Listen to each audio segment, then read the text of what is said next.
जय जगन्नाथ।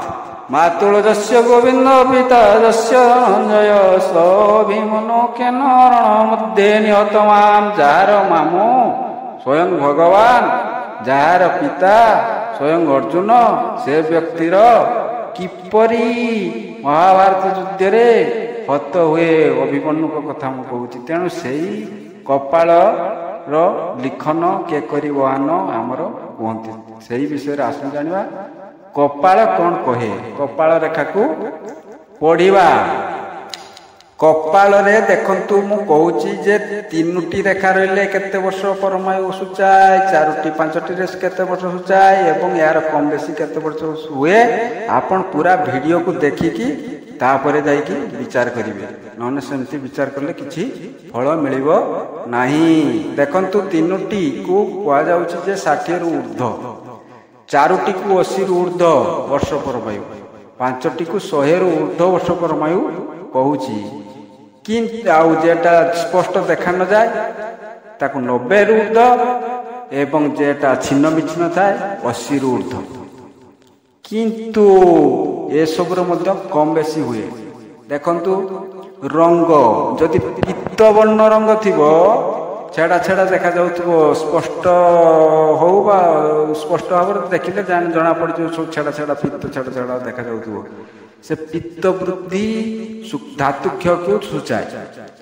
धातुक्ष जो अनेक शरीर दुर्बल सहित अनेक रोग हुए। तेणु से अनुसार पित्त रेखा सब स्पष्ट भाव देखा जाए। पित्त रेखा है आयु कमे, यह जदि जन्म हुए आयु कमेबार संभावना था। सेहीपरि जदि नाल देखा जाए रक्तवर्ण तेबे आयु वृद्धि घटे, जन्म हेले आयु वृद्धि हुई हुई चले। यही भली भावरे रंग सूचाए। कपाल रे जदि रंग शंख वर्ण था, शंख परि झटकु थाए, शुभ्र शुभ्र शंख परि झटकु थाए, से व्यक्ति को सौभाग्य भाग्य तार साथ दिए, तार सब उज्जवल हुए, तार सबु क्षेत्र रे बढ़े। किंतु से महिला हेले जते जते महिला हुए सेते सेते कम घटे, फल फल कम घटे। ये हैला कपालर रंग विषय रे कहली। चिन्ह विषय रे आसु जानिबा।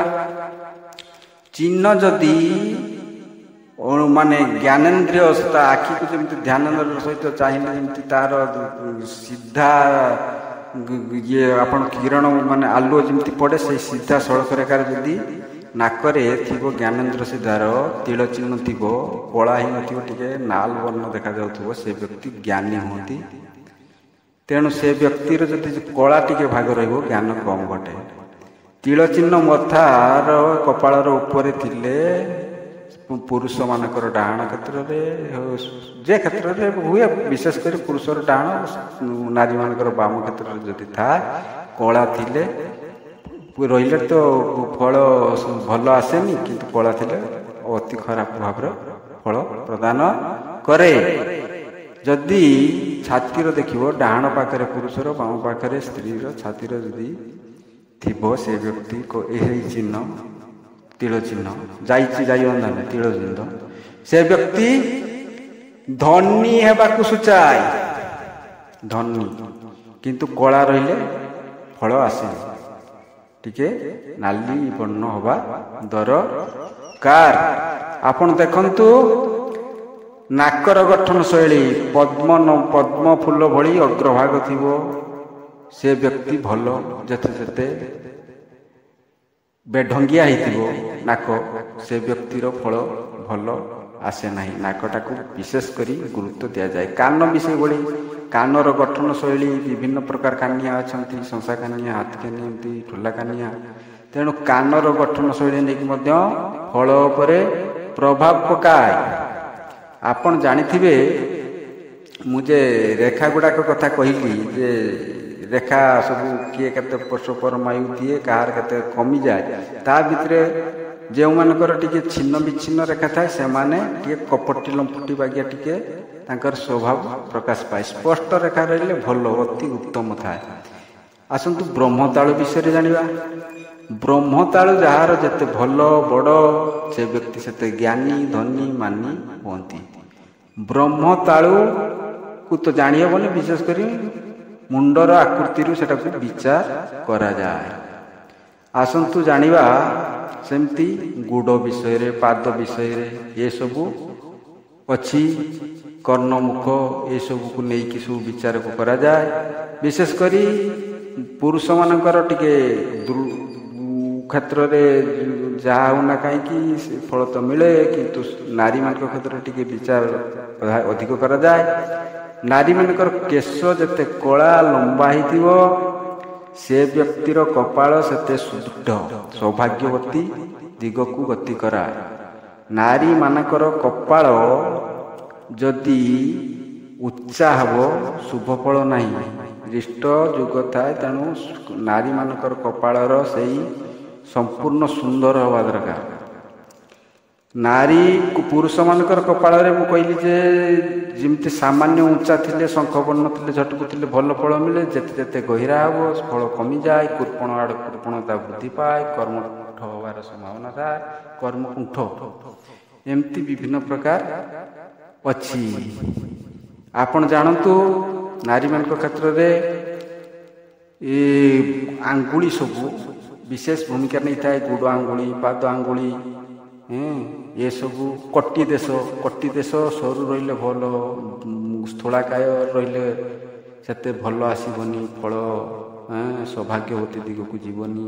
ଉଦର ପେଟ ଦେଶ ସେମିତି ବୃଦ୍ଧି ହେଲେ ବି ଭଲ ନୁହେଁ ସୌଭାଗ୍ୟ ଫଳ।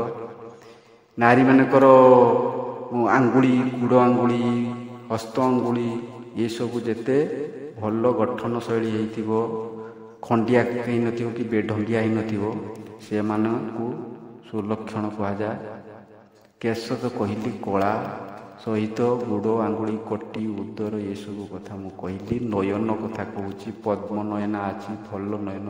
ଯଦି ପଦ୍ମନୟନା ନାରୀ କ୍ଷେତ୍ରରେ ଅଧିକ ଶୁଭଫଳ ମିଳେ।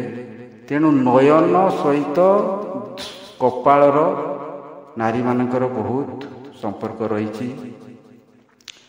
ଆପଣମାନଙ୍କୁ କପାଳ ରେଖା ବିଷୟରେ କହିଲି।